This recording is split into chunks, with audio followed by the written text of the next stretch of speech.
पिछला ब्लॉग में मिला तुम लोग को बहुत सारा प्यार, यही से बटे नौका ब्लॉग तैयार तो का हाल बा हो भाई लोग। वीडियो के लास्ट तक बन लो कलिया वीडियो से खतरनाक तई ब्लॉग बा हेने देखी सकत वाला सब के होली होली खेल के नदी किनारे आ गेल बाटे, सब दुनिया नहा के घर रहले लेके हम के नदी बनाए आइल बाटे। लेकिन कुछ हो कहलो भाई, होली में बहुत मजा आइल बाटे और ये होली बहुत यादगार बन गेल बी हमन। सामने देख सकत वाला बरहज के पीपा पुल बाटे, जोनी पीपा पुल देवरान खातिर बहुत बड़ा हाथ गोड़ भइल बाटे बरहज में जाए खातिर। तो हमनियो का देखलो सरकावा रोड पकड़ के निकल गए, देख के हमन के अंदाजा लगा लो कौन लेवल का होली हम खेलले बानी। अगवा भागल जाता समझे ना क्या कहां न यहां से ओकरा बाद गर्रा में गाड़ी हटिया के देखलो निकल गए बजा से नदी में।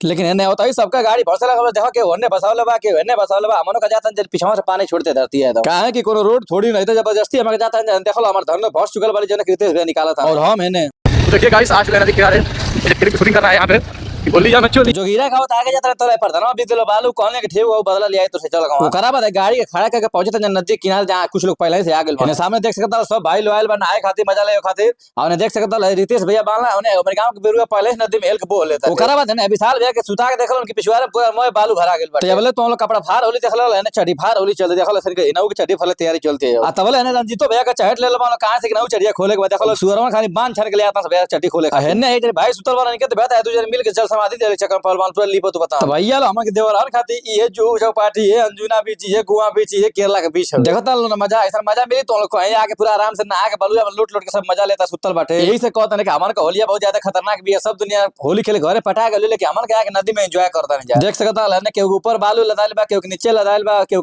मसाज चलता रे देखता लो ना एगो तो पहले खुदे माटी से लोग को तोपल गेल तबले गुजर भवा लगल पिछवाड़े से माटी खन के तोप एने देख सकता लो प्रदीपो डाट के तैयारी हो गेल बा लगता 2-3 महीना का हो गेल बा। इनकी बंडी में आगे पीछे बालू भात देखता लो सुनील शर्मा भर भर के लाते हैं दाते भरता भैया और आखिरकार इनका बंडी फाटिए गई है गुजर का बंडी फाड़ के उज्जर हो गई बाटे देख सकता और बालू भर के पी गाड़ी बना दिया गई भैया लो ऐसा एंजॉय करे के बाद गांव तो लोग एक पड़ी गांव से अइले मतलब नहीं खेसन टीम बनाए पड़ी बहुत देरी तक मस्ती मजाक कैले के बाद फाइनली समय आ गेल बना अइले का देख सकता सब नहाए टूट गेल बाटे हेने ऐसा से पहले ही ना के गुजर भवा पता ना कौन गुजरल जमाना के सोच में फाइनली 2-2.5 घंटा नहाइले के बाद सबके गिन के बाहर निकाल देले बन कहां से कि कब कौन बोल्ट गिर जी गारंटी ना। कुछ दिन पहले बहुत ज्यादा मौत भइली जनते बा ओकरा बाद सब को अपन गाड़ी लेके खनाई में पकियात लेके निकलता थे हेने सामने देख सकता लो सोता में से पानी बहुत कैसन काई लगल बे कितना निक रहती है काई होई के पार करके देखल सबके ऊपर आ गेल बाटे हम ऊपर आवत नहीं हेने आई बाटे राम से भवन क्रिस बनता तो भैया ले देखल ढ डिमला अक्सर पिया था हम ऊपर आ गेल बा जा सब टी हमाइल भी हाई रंजीत बे पता ना कैसन दिसिया कोना नींबू बना खड़ा बना और अब चल दे बन घरे।